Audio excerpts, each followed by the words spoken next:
I think the dental profession offers so many exciting opportunities for people, huge job satisfaction, and the potential for pretty decent financial rewards if you approach it with the right intent, with the right mindset, patience at the heart of it.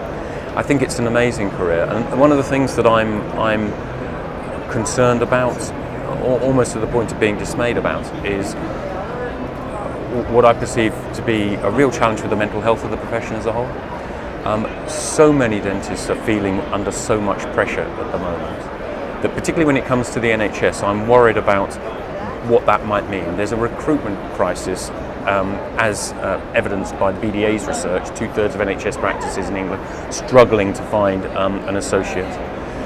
But I think there's also a really big retention crisis looming. I was talking to an associate who was explaining to me about how many of her peers are on antidepressants these days and are really struggling to stay engaged and stay motivated, and are contemplating leaving the profession for something entirely different. And she went on to explain that actually one of them has done that. He's become a plumber, and she's never seen him happier.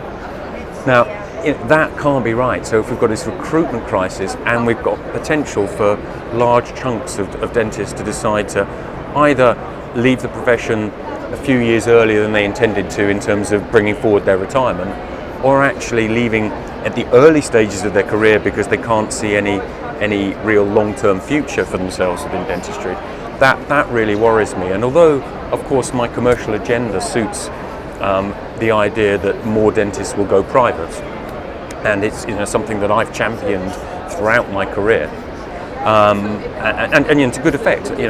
We've had a massive impact on people who have actually had their love of the profession revitalised, and the impact it's had on dentists' personal lives has been immense, and I find that incredibly rewarding.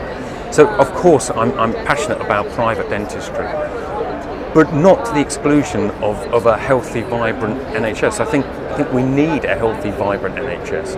There are always going to be priority groups that need a healthy NHS, and I'm anxious at the moment as to what the future of the NHS is going to be, given that recruitment and retention issue, given the lack of progress on finding a contract that meets the needs of government, patients and dentists, and given that overall environment of increased regulatory burden and complaints and litigation. It feels like a perfect storm that's going to take some weathering.